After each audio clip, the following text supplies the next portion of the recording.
China stands divided during the spring and autumn period, a land fractured by constant warfare, political ambition, and moral decay.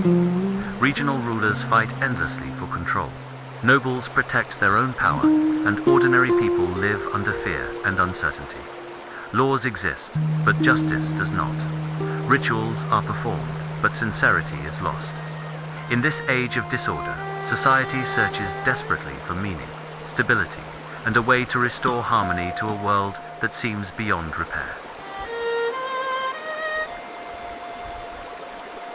In the year 551 BCE, within the small eastern state of Lu, a boy named Kang Qiu is born into a family of declining noble status.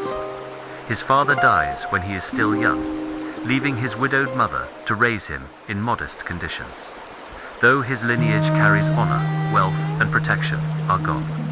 From the very beginning, Kang Qiu's life is shaped not by privilege, but by hardship, responsibility, and quiet perseverance.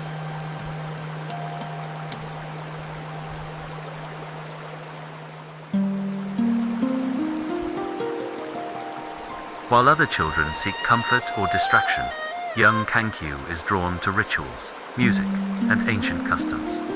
He carefully observes ceremonies, memorizes traditional practices, and studies the behavior of elders. These early fascinations are not about obedience, but understanding order. Through ritual, he begins to sense that harmony is not enforced by force, but cultivated through discipline, respect, and meaningful action repeated every day.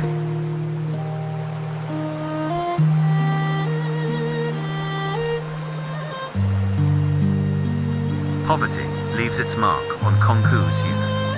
Food is scarce, opportunities limited, and security uncertain.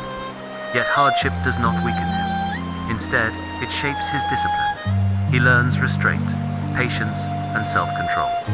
Without luxury, he discovers purpose. Without power, he studies virtue. Hunger teaches him that character is not built through comfort, but through endurance, reflection, and commitment to personal responsibility.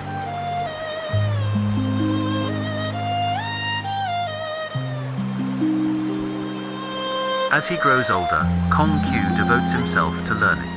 He studies history, poetry, music, and the moral traditions of earlier ages. But his most radical idea is not what he studies, but who he teaches. In a world where education belongs only to the elite, he opens his teachings to anyone willing to learn. For him, education is not a privilege of birth, but a path to becoming fully human.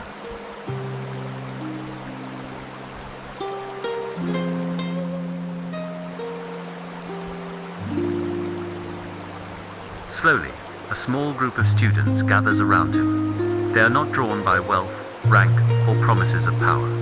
They come seeking guidance, clarity, and moral direction. Kang Qiu teaches them that learning is not about memorizing facts, but shaping character. Teacher and students walk together, speak together, and reflect together, forming a bond built on shared discipline and mutual respect.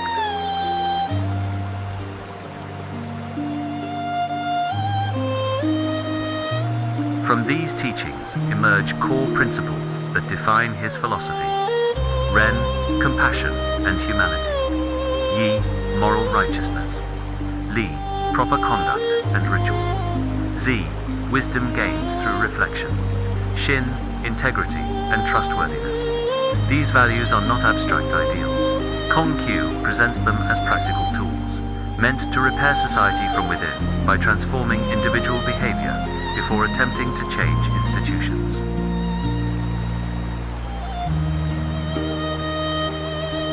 Believing his ideas must be tested in the real world, Kang Qiu accepts a position within the government of Lu. He hopes to demonstrate that virtue can guide leadership, and that moral conduct can restore public trust. For the first time, his philosophy moves from the classroom into the machinery of power, where ideals face resistance, compromise, and the harsh realities of political life.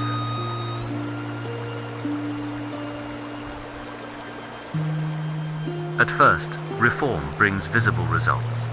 Corruption declines, order improves, and public confidence grows. Officials are judged by merit rather than influence. But success breeds enemies. Those who profit from disorder feel threatened. Quiet resistance turns into active opposition. Political alliances shift, and integrity becomes dangerous. The same virtues that create stability also expose those who benefit from chaos. Court intrigue eventually destroys the reforms. Rumors spread. Allies disappear.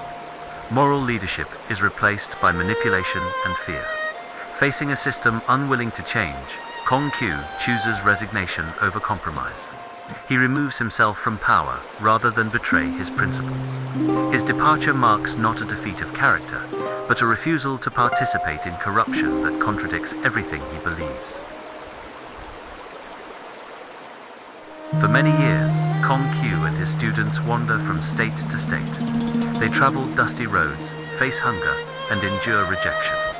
He offers counsel to rulers, speaking of justice, responsibility, and virtue. Most refuse to listen. Some mock him, yet through hardship, he remains steady. Exile becomes a living lesson, proving that integrity does not depend on comfort or recognition. Again and again, rulers hear his advice, then turn away. They fear moral accountability more than disorder. Power prefers silence to truth. Each rejection reinforces a painful reality. Wisdom is often unwelcome. Yet Confucius does not abandon his mission. He understands that being ignored does not diminish truth. It simply reveals how difficult genuine reform truly is. Rather than deliver rigid lectures, Confucius teaches through dialogue. He asks questions, challenges assumptions, and guides students towards self-discovery. Wisdom, he believes, cannot be forced. It must be cultivated. These conversations, later recorded by his followers, form the foundation of his legacy. Not commandments, but reflections meant to guide thoughtful living in an imperfect world. In his later years, Confucius returns to Lu. Older now, his steps slower, his hair graying. He no longer seeks office. Instead, he teaches, edits classical texts, and reflects on the past. His focus turns inward, refining ideas and preserving traditions. Though removed from power, his influence deepens through education and careful preservation of knowledge.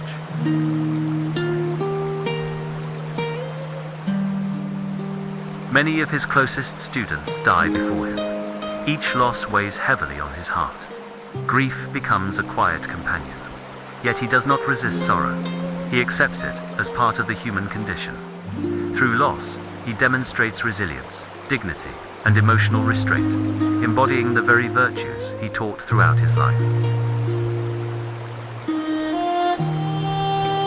In 479 BCE, at the age of 72, Confucius dies quietly. He believes he has failed to change the world. No empire stands in his name. No throne honors his service. Yet his life ends without bitterness.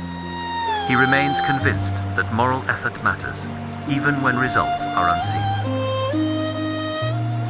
Centuries later, history proves him wrong. During the Han Dynasty, his teachings become the foundation of governance, education, and family life. For more than 2,000 years, his ideas shape civilizations across East Asia. He did not conquer through force. He transformed the world through values, proving that true power lies in wisdom, integrity, and moral discipline.